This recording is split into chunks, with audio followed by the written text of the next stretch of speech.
توحید ہوتی ہے یہ آپ کو سمجھ میں نہیں آتی ہے. ایک عالم یہی کھڑا ہو کر کے آپ سے کہے, یہی کھڑا ہو کر کے کوئی بات آپ سے کہے اور اگلے ہی دن اگر آپ اس بات اپنے ذہن سے نکال دیں گے تو ذرا اس کا کیا کیا فائدہ ہوگا اسی بات. برادرانی کی نشست میں میں کوئی بہت بڑا ملازم نہیں ہوں کہ جو آپ کے سامنے تقریر کروں, کچھ باتیں وہ بتانا چاہتا تھا آپ سے کہ میں آپ کا چھوٹا بھائی میری باتیں آپ سمجھ لیں میرے بھائی کہ جلسے میں آپ آئیں ایک نیت بنا کر کے آئیں, ارادہ بنا کر کے آئیں کہ یہاں کی جو باتیں ہمیں بتائی جائیں گی انشاءاللہ اس کا عمل کرنے کی کوشش کریں. تب تو جلسوں کا مقصد حاصل ہے, ورنہ ایسے جلسوں کا مقصد فوت ہو جاتا ہے, ختم ہو جاتا ہے, پھر ایسے جلسے کرانے کا کوئی فائدہ نہیں ہے. برادرانی کے لطیف نامی جو یہاں آیا ان کی تاریخ مجھے تو نہیں معلوم, شاید آپ میں کوئی جانتا ہو تو جانتا یا نہیں بھی جانتا پھر بھی اتنا تو سب کو معلوم ہی ہوگا کہ اگر آج ان کے آستانے پر بھیڑ ہو رہی ہے, اگر آج ان کے آستانے پر لوگ اکٹھا ہو رہے ہیں, ان کا عرس منایا جا رہا ہے, یہاں سجاوٹ ہو رہی ہے, یہاں جلسہ منایا جا رہا ہے, تو یقیناً یہ کوئی مرد کامل نہیں ہے, یہ کوئی عام شخص نہیں ہے, یہ کوئی مرد کامل ہے, کوئی مرد قلندر ہے جنہوں نے اپنی زندگی کو اللہ اور رسول کی محبت میں بھرا کر تو جا کر اللہ تبارک و تعالیٰ نے یہ مقام و مرتبہ آپ کو عطا ہوا ہے کہ جب یہ زمین کے اوپر تھے تب بھی لوگ اسے ذوق پر ذوق میں لے آتے تھے, اور آج جب آپ زمین کے نیچے آرام کرنا ہے تب بھی دیکھیں کتنے ہوگا جب کبھی یہاں پر بہت کتنا بڑا مجمع یہاں لگا. تو برادرانی کی اسلامیہ ہمیشہ اپنے ذہن میں اس بات کو رکھیں کہ اللہ تبارک و تعالیٰ نے زندگی دی ہے تو اللہ تبارک و تعالیٰ کے حکم سے ایک دن موت بھی آئے گی, ایک دن موت بھی آئے گی, اور جب موت کا فرشتہ ہماری زندگی میں دروازے پر دستک دے گا تو پھر یاد رکھیے پھر ہمیں اور آپ کو ہلنے ڈلنے کا بھی موقع نہیں ملے گا.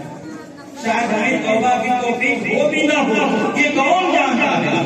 لیکن ہم اور آپ اس دنیا کے ایسے شرف میں ایسے ہی لیے جا رہے ہیں کہ ہمیں ایسا لگتا ہے کہ ابھی تو ہم بہت کیے جا رہے ہیں. مگر برادرانی محنت اسلامی ایسا کس کے ساتھ ہوتا ہے, ہم اور آپ اپنی آنکھوں سے بارہا نوجوانوں کا جنازہ دیکھتے ہیں جس کے بارے میں ہمیں معلوم ہوتا ہے اس نے بھی اپنی زندگی میں بہت سے خواب دیکھے تھے, بہت سے سپنے دیکھے تھے, اس کی بھی بہت سی تمنائیں جو ادھوری رہ گئی, مرنے کے ساتھ ہمارے سارے سپنے ادھورے رہ گئے. لیکن ہم اور آپ ابھی نہیں ڈرتے, قبرستان جاتے ہیں, قبرستان میں کھڑے ہوتے ہیں, نہ جانے کتنے موتوں کو ہم وہاں دفن کرتے ہیں. کبھی کبھی تو ایسا ہوتا ہے کہ ہم اور قبرستان جاتے ہیں, قبر کھودنے والا جب پھاوڑے مارتا ہے تو کبھی کبھی اندر سے ہڈیاں نکل آتا ہے, کبھی کبھی اندر سے ہڈیاں نکل آتی ہیں. ان ہڈیوں کو بھی ہم اور آپ دیکھتے ہیں, تھوڑی دیر کے ڈرتے ہیں, تھوڑی دیر کے لیے ڈرتے ہیں, لیکن جیسے وہاں سے واپس ہوتے پھر وہ ساری بات ہمارے ذہن سے نکل ہم بھول جاتے ہیں کہ ابھی ہم جہاں سے آئے ہیں ہمارا بھی انجام یہی ہونے والا ہے, ہمارا بھی حق یہی ہونے والا ہے, ہمیں بھی لا کر کے یہی سینکڑوں من مٹی کے نیچے یہی دبایا جائے گا.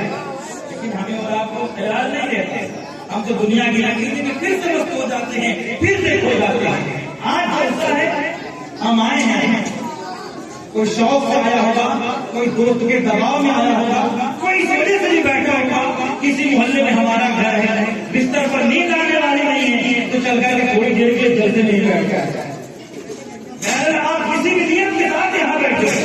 کسی بھی نیت کے ساتھ آپ یہاں بیٹھے, جو باتیں بتائی جا رہی ہیں اگر آپ اس کو سن رہے ہیں اور عمل کرنے کی نیت بھی بنا رہے ہیں تو انشاءاللہ تبارک و تعالیٰ اللہ تبارک و تعالیٰ آپ کو توفیق عطا فرمائے. اتنا بڑا مجمع ہے, کتنا اچھا لگا, کہنے والے ہمیں وہاں کو کہہ دیں لیکن جلسہ ہوا نعرہ لگایا جائے گا,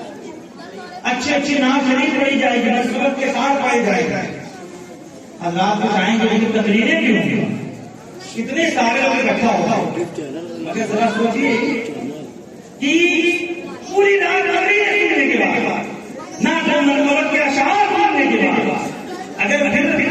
جب فجر کی اذان ہو اور ہماری مسجد سنی رہ جائے, ہماری مسجد میں وہی